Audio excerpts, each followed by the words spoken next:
Oh, don't you love it when a Taylor Swift album comes out and all the discourse is really healthy, and it's definitely not toxic at all, and it's definitely not really frustrating, because I know I do. I love it. Now, don't worry, this is not going to be a review discussing the response to the album as opposed to me reviewing the album, because first of all, that isn't a review, and secondly, that's probably a separate video topic in itself, because good God, we've really reached new levels of bizarreness when it comes to Taylor Swift's music and the response to her music and how we treat her music and how we treat her as a personality. Both sides of the argument are just kind of colliding now, and it's just gotten like ridiculously toxic. Was the omnipresence of Taylor Swift always going to lead us to this point though? Probably, actually. I mean, the level of stardom she's reached is just unattainable for most artists at this point now.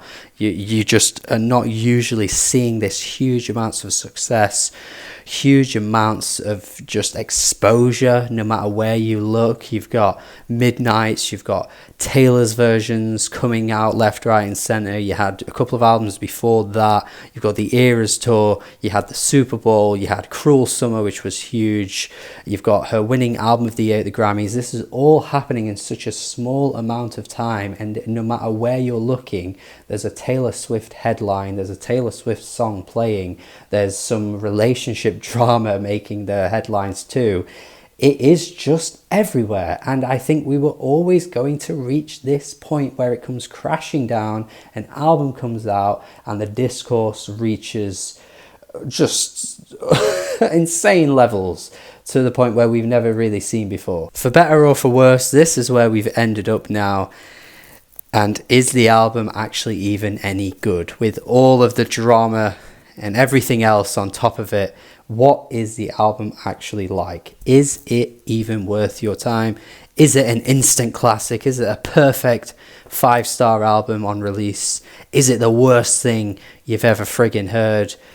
Well, neither of those things, but we're still looking more towards the negative side, because for me, this is up there with one of Taylor's worst albums to date, for sure. Immediately, you're just met with really slow and sluggish production that sounds super washed out, super dull and flat and grey, and I was just hoping that the first track wouldn't be a precursor to the rest of it. However, unfortunately, it is very much the entire hour and 5 minutes of this album. I am talking about the standard edition here, which is the 16 tracks. Of course, there is the anthology, but technically that isn't really part of the official track list. I think it was marketed as a double album, but from what I can see, it's essentially like the 3 a.m. version where you just get a bunch of extra tracks. The official studio album is the 16, from what I can see anyway.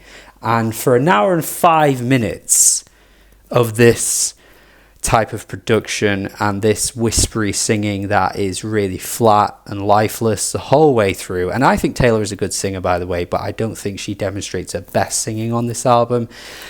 For 65 minutes, I will keep repeating, this is not an enjoyable ride at all. I could only shudder at the thought of listening to the entire 2 hours of this if it sounds like this the whole way through.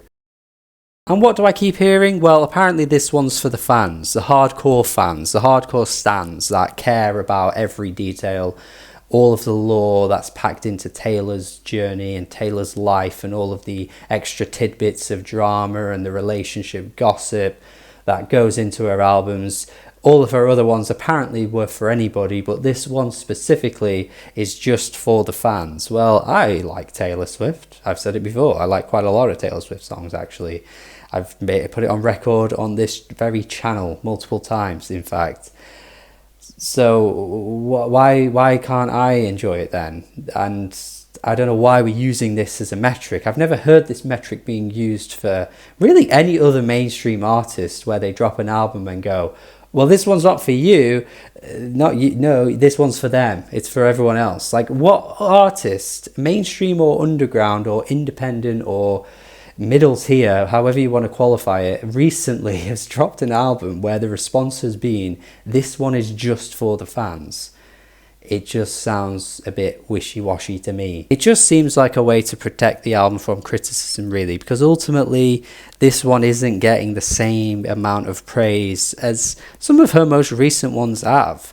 But I think the reason for it is just because of how flat and lifeless it is the whole way through. There are some deviations from it, of course, don't get me wrong. It's not just the same sound the whole way through, but for like 80% of it, it's hitting the same beat, it's hitting the same tone, you're getting the same vocal delivery, you're getting the same production that's really washed out. And at this point, a lot of people are pushing the blame entirely onto Jack Antonoff, and I personally am getting really bored of his production. I think he's very much peaked with what he could possibly do with Taylor Swift. I mean, his actual peak is probably with Lorde on Melodrama. That's really well produced, that album. And everything after that has been kind of mixed, and some good, some not so good. But I think they've really dried the well with how much they can take from each other now, because since Midnights particularly, we're just getting these really washed out synth pop tracks that really aren't that synth pop at all. Some of these tracks are just like bare to the bones. There's barely any instrumentation going on. There's barely anything to latch onto. It's just empty, hollow music with Taylor singing over it in a whispery voice. Like, I just can't latch on to anything here. And you people coming for Jack only and letting Aaron Dessner off the hook are part of the problem, by the way. I've heard So Long London. That track is as washed out and as dull and grey as the rest of the album. It is not only Jack Antonoff's fault that the production sounds like this. Aaron Dessner is on a handful of songs and they're not exciting or any better than the Jack ones. And the problem is at the moment is that we're seeing it in Taylor's versions too, where she's re-releasing these albums. All good, all fine. Of course, she's going to want to get the rights to her music back in her power. Of course, that's all fine. I'm not against that. But then when you've got Jack in the production completely sucking the life out of the original tracks, is just making this problem even worse, to the point where I think a lot of this material in this era isn't going to age all that well in years to come. The Fortnite track I've already mentioned, already a track that just really is super bland. The Tortured Poets Department title track as well. My Boy Only Breaks His Favourite Toys. The tinny drums and how shoddy that track sounds should be unforgivable for a mainstream artist. There should not be such an ear-aching tinny drum pounding my ears when I hear that. That is not a well-produced track at all to me. And may as well, while we're on this track, talk about some of the lyrics on this album too, because yeah, they're not saving this either. They're not saving this either. This whole idea of like this boy who's obviously so tortured that he breaks his favourite toys. He has so many problems, and I guess Taylor only goes for guys like that. Oh, just cringe. If only that was the most cringe this album got. Because that ain't where it ends, my friends. Down bad. The entire concept for this track just feels like she's pulled this idea that she sees on social media about being down bad and just trying to run with it on her own song. Just really cringe from the get-go. But the idea that she might just die and she's down bad crying at the gym over this person, just really like 15-year-old diary entry writing. Why are we at this level with a Taylor Swift song and a Taylor Swift album? Charlie Puth should be a bigger artist apparently on the friggin' title track of the album too.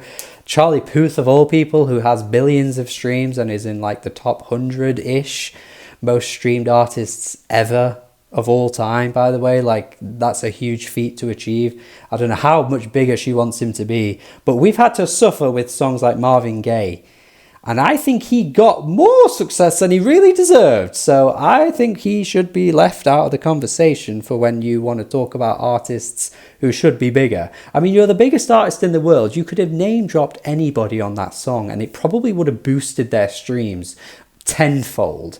And you went with Charlie Puth. And then that isn't even the worst part of the lyric. It's when it then ends up finishing on tattooed like a golden retriever, which is just like, what?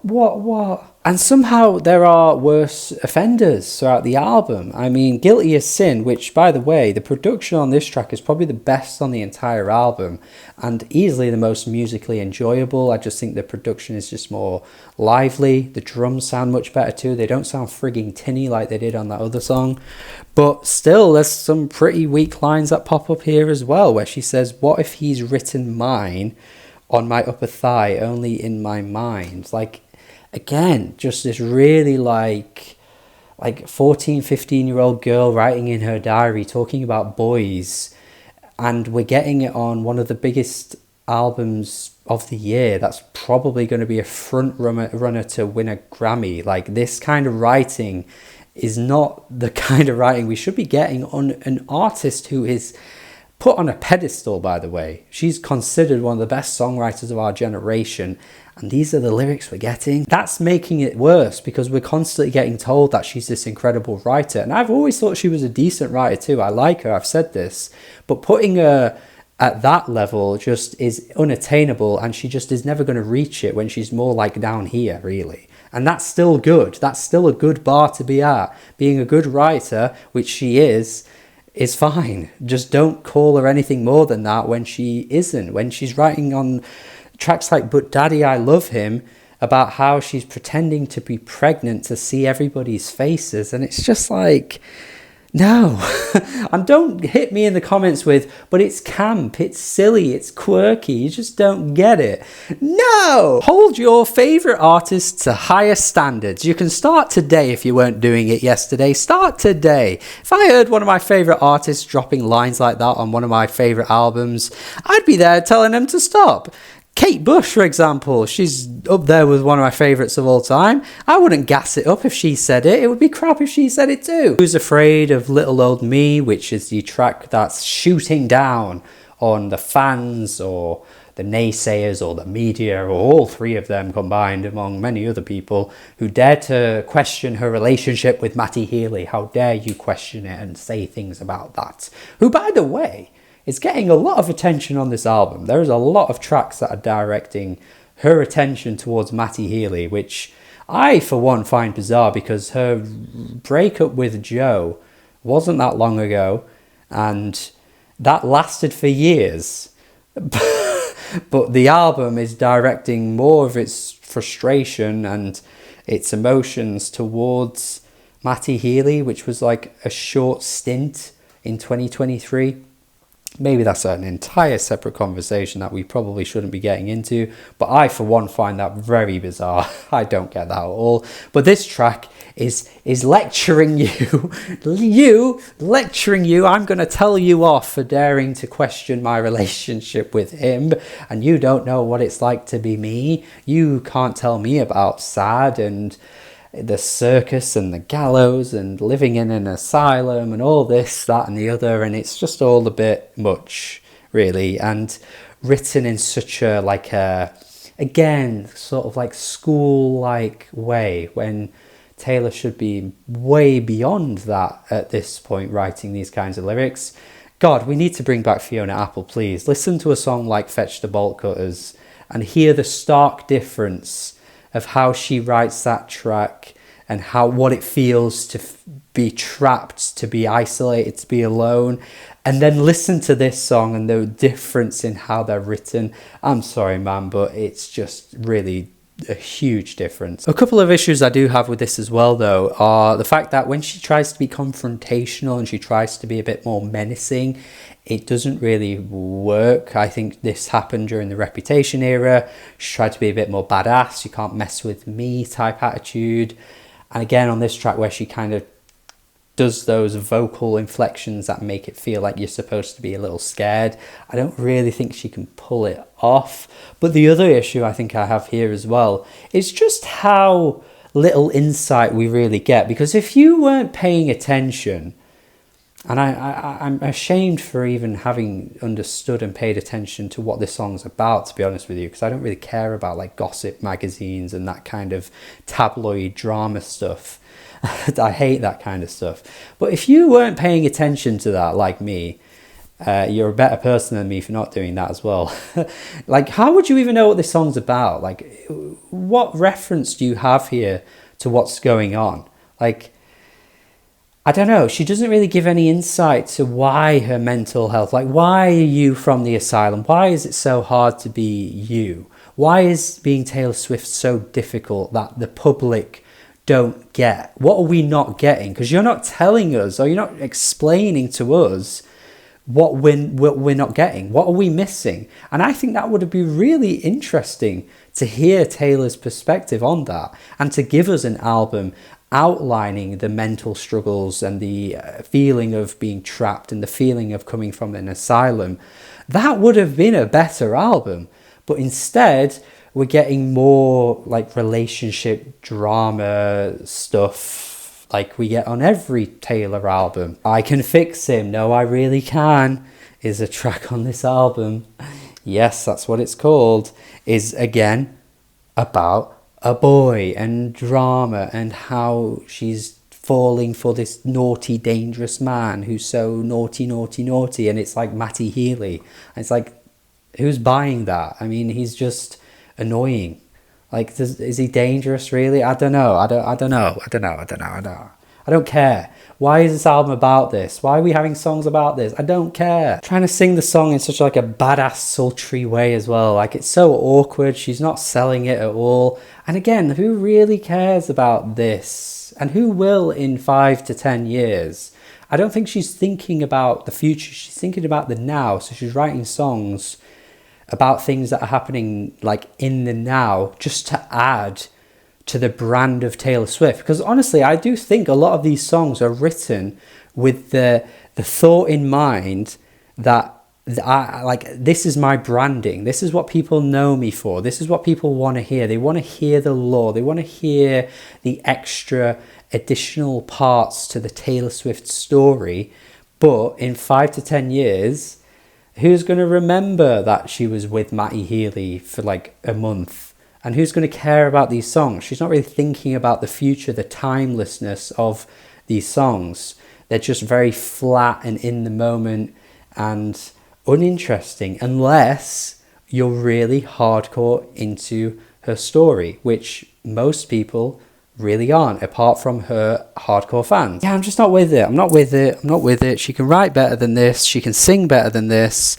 And she certainly doesn't have the voice to maintain an album of this feeling, of this style, for 65 minutes. She's a good singer, but is she an amazing singer? Is she an excellent, above average, like a cut above the rest singer?